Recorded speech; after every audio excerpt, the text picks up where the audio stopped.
Let's take a look at this. How much is your car payment? Big Boy Edition Part 2. Hey, sir, what is your car payment? Mine is $1,325. And what kind of vehicle is that? It's a 22 Ford Raptor. Okay. You have another payment? I do, actually. My wife's, hers is $1,000. It's a 22 Ford Expedition. Perfect. Hey, ma'am, what? They are not paying month. This motherfucker's paying $1,325 a month for a fucking Raptor. What are you doing? That's like another $400 a month on gas. Bro, just get a Lambo. What the fuck? Why are they paying so much money? Why? You and Austin are on the front page of Abrupt Chaos? What the fuck is that?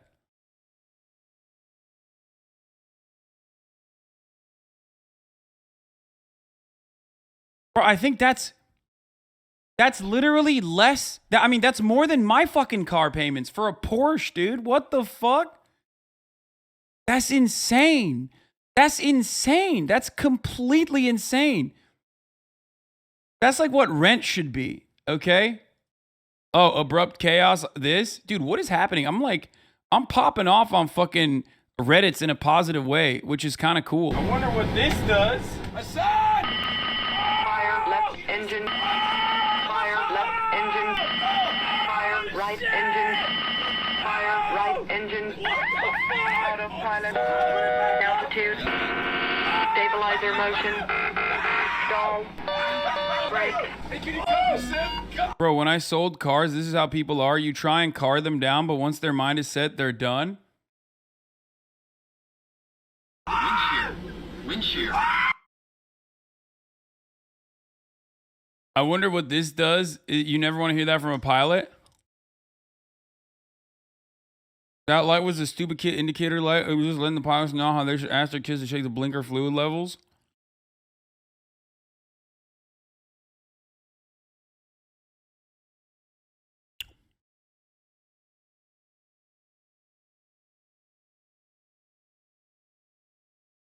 I have never seen Wonder shows in. Okay, let's look at the car details though. Let's get back to the car thing. Dude, my ADHD is out of control today. I can't even focus on a fucking 1 minute and 27-second video for firing off on like a completely random tangent. Sorry guys, it's just like it is unmanageable, okay?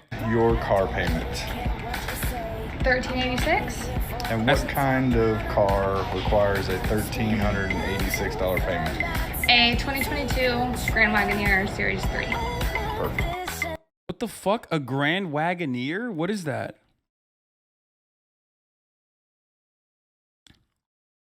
Bro, no shot are these people. Why are these people? Am I crazy? Like, am I out of touch? I don't understand. Why are they paying so much? The monthly payments on these things should not be this fucking expensive, dude. What the fuck?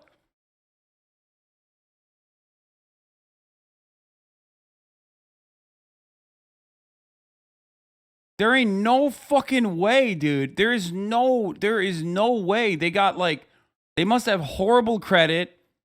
They must have put down 0 in down payments.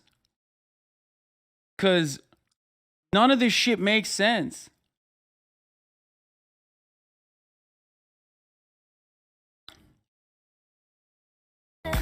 Hey, sir, what is your car payment?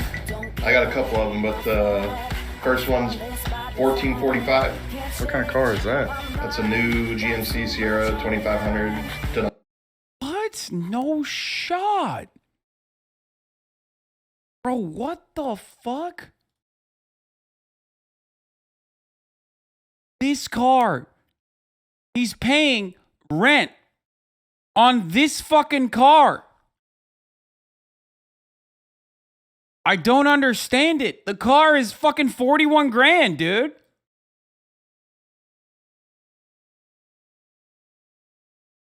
What is happening, dude? What the fuck is happening? Used car market is fucked. Bubble is pop. Please check this out and give us your thoughts. The car market bubble is collapsed. The car market. I mean, we'll look at that in a second, but this is, I can't get over this. This is the most psychotic thing I've ever This is the most psychotic thing I have ever seen, bro. What is he trying to fucking pay off? Like, what is he paying? Dolly. What's the other one? It's a wide body CTSV. That's 1161. Nice payment. Bro, okay. Here's another thing that I don't understand. Are these guys all millionaires? What's happening? How much money can you possibly fucking make at a car dealership selling Jeeps to other people who are getting hooked on these insane, incredibly high interest loans? Like, what, how are they paying? This guy has 2 fucking cars. This is higher than rent in Los Angeles in a nice apartment.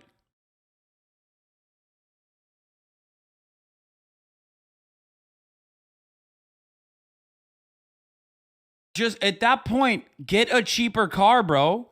What the fuck are you doing? Get a cheaper car. Get a cheaper car. Get a cheaper car. Why? Why does everybody have new cars? What is going on here?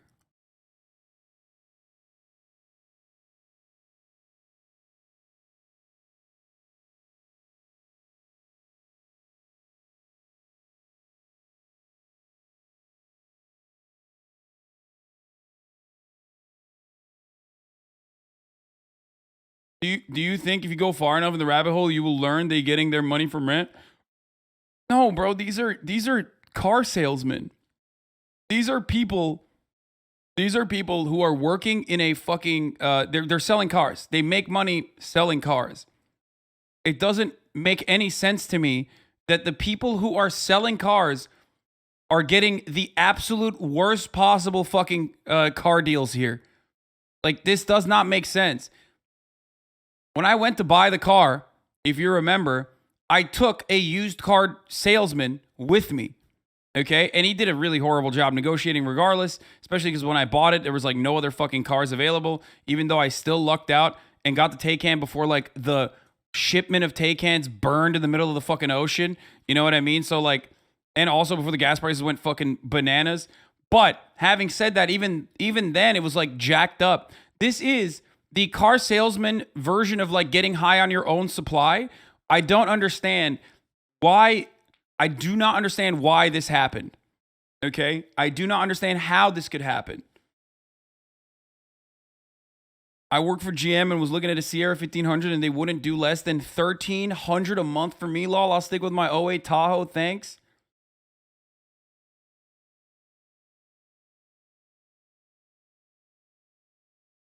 Like, I just don't understand why they're so proud of getting fucked over by their own kind.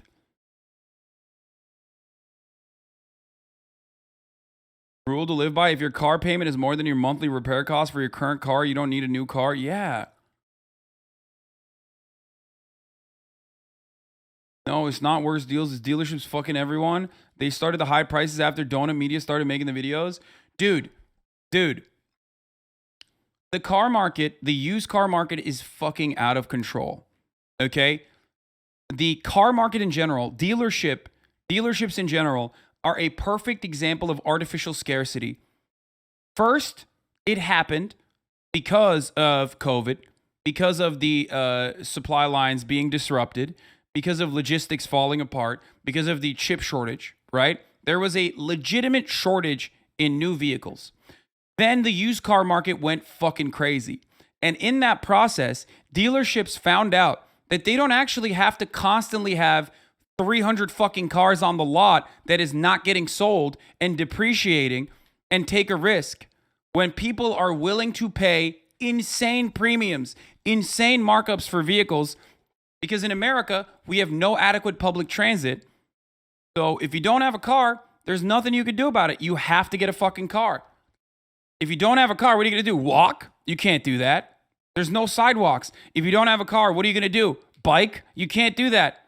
There's no bike lanes. If you don't have a car, what are you going to do? You can't take the you can't take the bus. It doesn't exist in like hella cities. I mean, it does, but it's inadequate.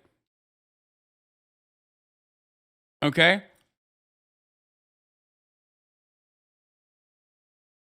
So what ended up happening is dealerships realized like, oh shit, we could just fucking mark shit up and make insane profit margins rather than constantly have a steady flow of new cars.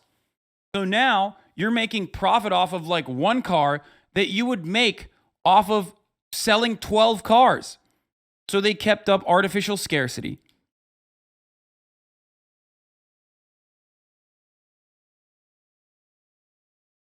Car dealerships went completely bananas. They went completely fucking bananas, okay? That's part of the reason why these insane payment plans are out there.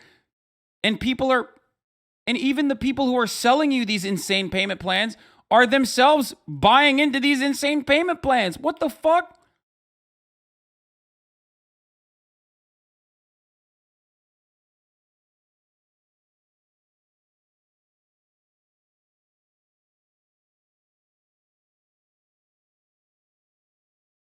It doesn't make any sense. What is this? This video explains all the different scams dealerships have been pulling. I believe that... I mean, the biggest scam is the top of the hour ad break, obviously. A scam that I pull once an hour, where I serve you a 6-second ad break. Now, of course, if you don't want to be hit in the face with that scam, all you need to do is subscribe, which you can do for $5 or for free with a Twitch Prime. That's right. By connecting your Amazon Prime account to your Twitch account, you get one free Prime subscription a month. You can use it on your favorite broadcaster. That's me. Or you can get gifted a sub if you're lucky. Walnuts, thank you for the 10 gifted subs. Here's the 1-minute ad break now.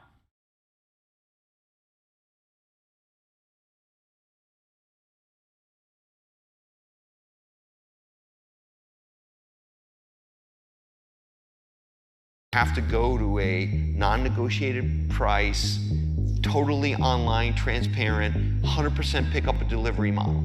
Ford has... Wait, I still haven't finished this video. I'm sorry. We're going to look at that in a second. Nice page. Hey, sir.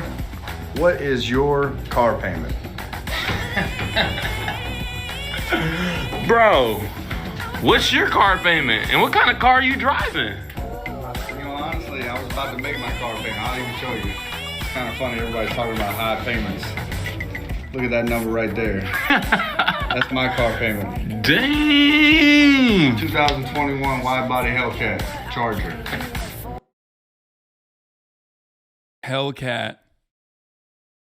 Deranged, dude. This is so funny. It's literally, this is just America, dude. This is the working class of America, baby. These are all the fucking Republican, the Republican weirdos who think that they are like the billionaires. You know what I mean? These are the same. This is why so many people. This is why so many people fucking operate under this like weird assumption that they themselves are like billionaires, because America gives them that like billionaire lifestyle attitude. You know what I mean? You can be making like $100K a year, okay? You could be making $100,000 a year.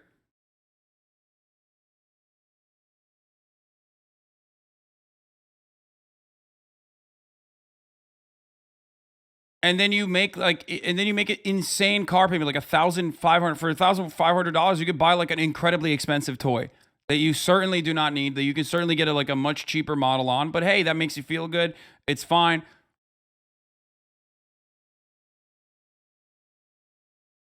And you know, you just continue along with the idea that you are one day going to become a millionaire. So yeah, you should fight for those tax breaks, for those tax cuts that are not going to actually coming for you, right? But instead coming for the extremely wealthy. Has a huge problem, and CEO Jim Farley has had enough. The Ford Motor Company has been in operation for over a century and has always sold through a dealership model. But this model doesn't work anymore. In a world where online is the norm, people are becoming more and more apprehensive about purchasing a car from a dealership. You need to... They scapegoat the dealerships for the shit they pull off? No. Guys, it's capitalism. Every step on the supply chain plays a role. with their own individual markups. Okay. Yes, I don't believe for a second that it's just on the dealership. Last year in Turkey, we learned that the car manufacturers are not meeting their promised orders that were ordered by customers directly and selling them to dealerships for higher prices. They scapegoat the dealerships for the shit they pull off. Yes, they're doing it. The dealerships are doing it. Everyone is in on it. And ultimately, you're just the one getting shafted extra hard. Haggle and wait around for hours, all the while hoping you're not being taken advantage of by the dealer. And unfortunately, dealerships are doing just that. One dealership was marking up its Ford F-150 Lightnings $50,000 above suggested retail pricing. 50? And this is not an isolated case. Join us today as we Brother, that's a new car. That's a whole ass other car, man. That's 2 F-150 Lightnings. That's like, you could get a whole nother Lightning with that price point. explore why it's not such a straightforward problem and what the Ford... That's not even one. That's like 2 cars 5 years ago. 5 years ago, that's 2 individual cars that you get. That's 2 Mavericks, dude. Ford CEO is doing about it. To fully understand why this is such a large problem, we must first understand why dealerships exist. Car dealerships first came into existence in the early 1900s as a way for Ford to sell its vehicles to customers. The first dealerships were simply horse and buggy dealers who agreed to sell Ford vehicles. Henry Ford then officially established a franchise network of competing dealerships in 1914. Little did he know the problems it would later cause. At the time, they were an excellent scaling strategy. The dealers would be closer to customers and could provide them with a better buying and servicing experience. At the same time, Ford could skip the need to build out physical locations across the country. By the 1930s, dealerships had large showrooms where customers could examine the newest models, speak to a trained salesperson, and resolve any issues that they had with a previously purchased car, all branded under the Ford name. Today, Ford has more than 3,000 dealerships that employ more than 170,000 people across the United States. So, where's the problem? There are 2 main problems. The first is that they are all franchise. Wait, internet backlash forces dealer to sell Corvette Z at MSRP after planned $90K markup. A $90K markup for the Corvette Z? Remember, for those of you who don't know, this was supposed to be an affordable luxury vehicle, okay? Like, the Corvette Z was literally supposed to be an affordable luxury vehicle. Like, they wanted to make it like an affordable supercar. So it was, it's cheaper than the fucking markup, dude. Not a luxury vehicle? No, the car itself, the Corvette Z is supposed to be like, what, 80 grand? No?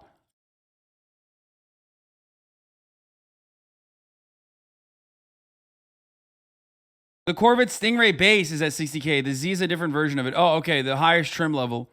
Yeah, the regular Corvette is like around 60K, and it goes up to like 80K, I thought, and it maxes out at 80K. It's an American Ferrari. It's mid-engine and beautiful. No. It was created specifically. It's under 100K MSRP.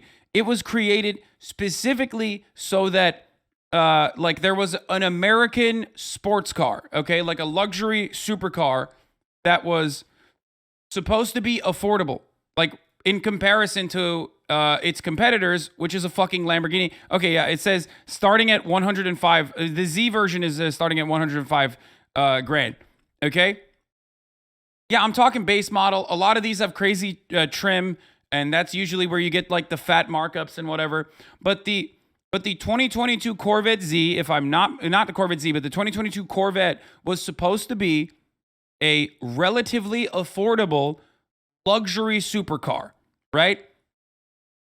In comparison to its competitors in the market, which are like Lamborghinis, Ferraris, like the Porsche 911. It was supposed to be cheaper than those, like significantly cheaper. Okay? An affordable mid-engine sports car. Yes.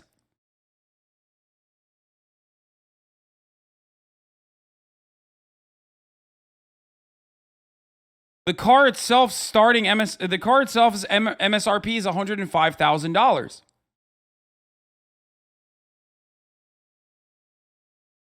They marked it up and doubled it, dude. What the fuck? You can't put a 90 grand markup on this shit? That's crazy.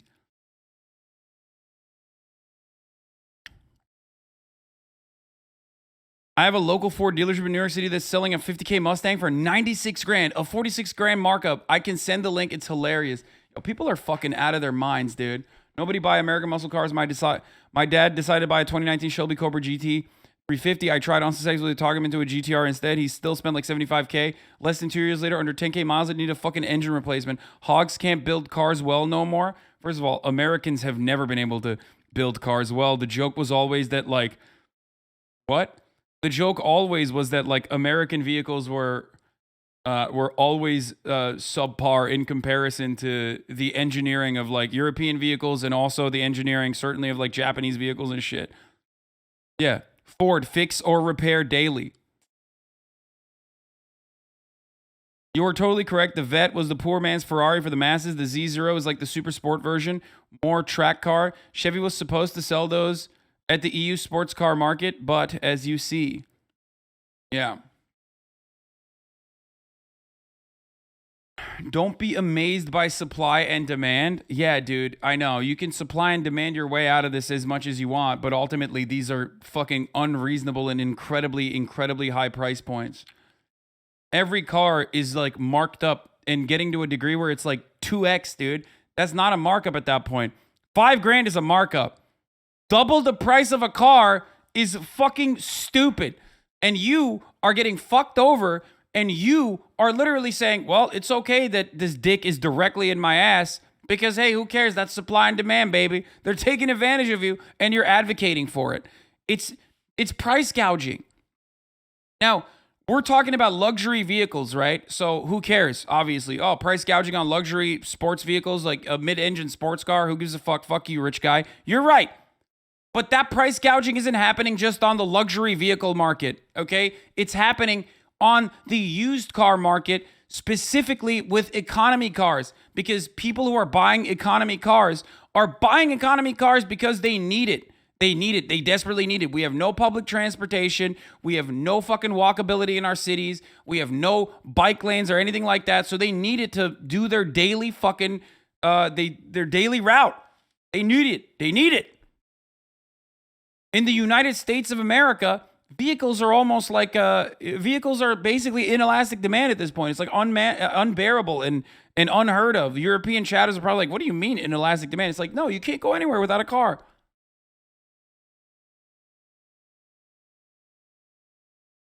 Nolan says $74,000 markup on a car with an MSRP of $55K. I'm heated. What's the point of anything if prices are arbitrary? I don't really care about supercars because they're so out of reach, I guess. I'll just start thinking about normal cars that way too. Nissan USA, you need to fix this. A Nissan 2023 Z has a fucking 73 grand markup, dude. A 74 grand markup. The car itself is cheaper than the fucking markup. You said there are places without sidewalks? That sounds psychotic in a city. Welcome to America, baby.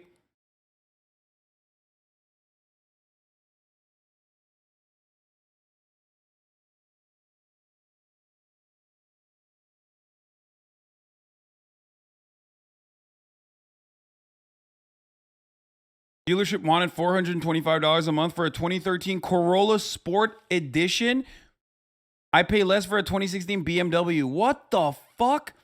$425 a month for a 2013 Toyota Corolla Sport? Holy fuck, I shouldn't have given my Camry to Myth. I should have just like sold it. Should have stole it and sold it. God damn, shit's fucking crazy out here, dude.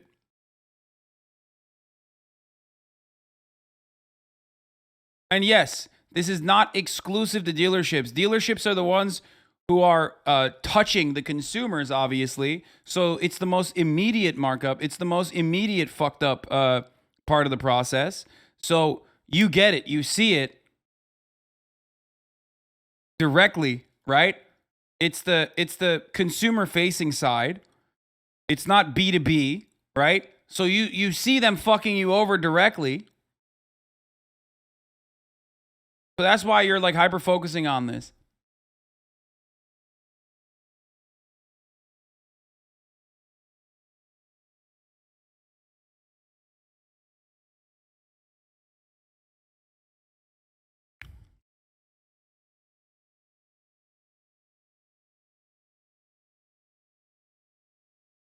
franchises, and the second issue is a minefield of red tape and archaic laws.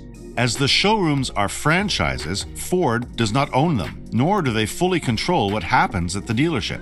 The automobile industry has been in a tailspin since the shutdown, and the shortage of semiconductors is wreaking havoc on supply chains. This new climate has created a situation where dealers and Ford are completely unaligned. Ford wants to sell cars to their customers at an affordable price. Dealers, on the other hand, are in a situation where there is a lot. Didn't you advocate for Twitch subs being marked as $10? That's such a funny.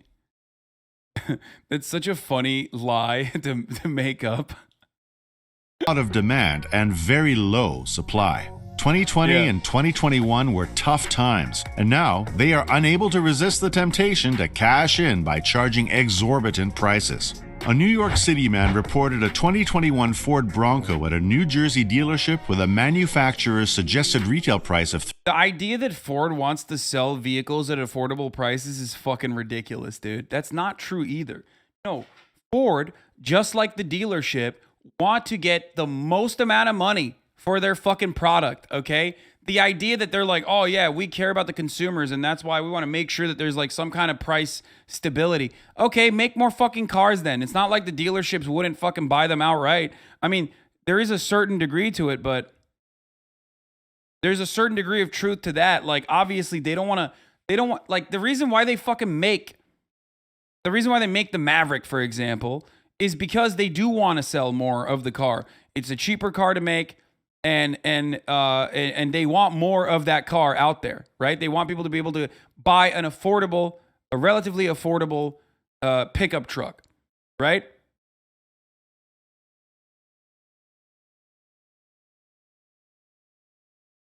Ford knows the market will go apeshit for an economy truck. Yeah, except they can't. This kind of cucks their plan of creating an economy truck because you can't get an economy truck if the economically feasible truck is still the same price point as a fucking F-150. You know what I mean? $34,855 being sold instead for $49,855. A Ford Lightning Owners Forum member recently reported an F-150 Lightning at a California dealership with a suggested retail price of $91,000 was being sold for $145,309. The situation was similar for the Ford Mustang Mach-E electric crossover. Inside EVs discovered the dealers were increasing prices on the Mustang Mach-E by up to $15,000 due to the strong demand for the car, even for customers who had already placed their orders. Yeah, Ford hates that. Ford hates having to raise the MSRP by 15 grand because of the strong demand for the car. They're like, oh man, that sucks. So, the answer is simple. Let's get rid of dealers, right? And this is where the second problem reveals itself. In the United States, there are strict franchising and dealership laws that protect the dealerships and the jobs they provide. 48 states have laws that limit or ban manufacturers from selling directly to customers. They must be sold exclusively through dealerships. As Ford has long-standing agreements and contracts in place, it makes it incredibly difficult to free themselves. Tesla, on the other hand, has never sold through the dealership model. Elon Musk's company has always maintained that dealerships will not be able to adequately communicate the benefits and differences of owning an EV compared to owning a conventional car. Therefore, they only sell direct or online. It is for this reason that Tesla only operates 170 showrooms and galleries in just 29 states.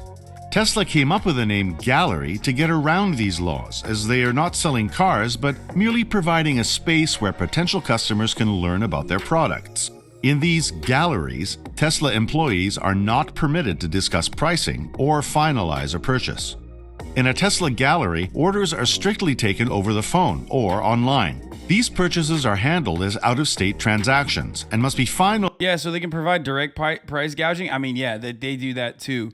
But when you cut out the middlemen, at least like it's a little bit cheaper. However, when you also don't have fucking dealerships, when you also do not have dealerships, then there are other additional issues that come along with it, with like repairs and whatnot. That's why, that's why Teslas also have, I don't know. That's why Teslas also have this like dog shit, fixing car repair model as well. Finalized before the vehicle is shipped into the state. Although operationally complex, this creates an extremely streamlined model for Tesla and allows them to avoid middlemen and unwanted price increases. So, what will Ford do? According to multiple dealers, Ford tried to address the problem in a recent memo, explaining that raising prices had to stop, or the dealership I ordered my Bronco Sport from told me they had to sell it to me for MSRP per Ford, but if I didn't show up to buy it, they would have then marked it up by 10K-ish. Now I flipped it 9 months later for 4K over the MSRP. Bro, what do you guys do? Everyone just turned into like little capitalists, okay? Everyone is a little capitalist. But like everything is literally now the same. Everything is like supreme. If you want a car, you go with the Supreme model. You know what I mean? You get a car and then you flip it. Everyone's a hustler. That's why these Hustlers University type schemes are so fucking prominent. Everyone's a mini scalper. Everyone's like, oh, let's add another layer. I'm sure that guy didn't do it on purpose or deliberately or whatever. Look, maybe you needed the extra money more than you needed a car or whatever. But it has gotten to a point where it does feel as though like something that you need to go and do your daily commute and to go to work and whatnot has turned into something that you can also flip and make a little bit of side cash. Dealership's stock would be impacted. However, a simple warning didn't seem to work. So, in a recently updated memo directly from Jim Farley, they have implemented a strict name match system, meaning that if a person orders a vehicle, then that person must be the sole recipient. Previously, dealers could use a loophole where within 120 days of the sale, the name match policy could be voided, meaning a dealership could order an F-150 Lightning and then tell Ford the customer had changed their mind. As long as they did this within 120 days of the sale, the dealership could receive the vehicle and sell it to anybody they wanted to, at an increased price, of course. The new policy says that 75% of cars ordered by dealers must be name-matched to a customer with a strict no cancellation policy. Dealers will now be held accountable for any name-match policy violations, regardless of the circumstances. In 2023, this will rise to an 80% name-match requirement. The consequences of breaking the name match have been heightened too. Dealers will lose a month's worth of allocations if they are caught breaking the name match, and dealers who break the name match 3 times will be terminated as a dealer. Jim Farley wants the dealerships to toe the line, but at the same time understands that removing them entirely is not the answer, or even possible at this stage. In a recent interview with Morgan Stanley, Farley suggested it is not that simple to just go direct. It seems he can see a future where customers can still go to a dealership if things go wrong, but where the price of cars is transparent and regulated. Once we put in these standards, we can go to this leaner model for purchase and still have a physical follow-up for when things go wrong, said the Ford CEO. Henry Ford's introduction of the Ford Model T in 1908 kick-started the modern vehicle industry as we know it today. 104 years later, Jim Farley has accepted the mammoth task of transforming a corporate juggernaut with archaic procedures into a company that operates like a startup. The old ways of selling cars do not... This one, oh my God, it's just, it's like literally sucking off... I mean, this is dick riding. This is Aiden Ross levels of dick riding, okay?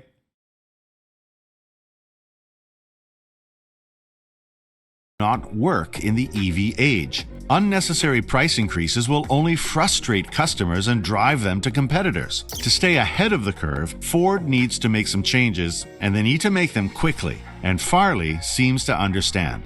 He has split Ford into 2 separate enterprises, one for traditional ICE cars and one for self-driving and electric vehicles. They have done this to give freedom to the EV side to innovate, avoid corporate red tape, and above all, move quickly. Let us know if you've had experiences with these price hikes. Has it put you off Ford, or do you think it's a teething problem? Let us know in the comments.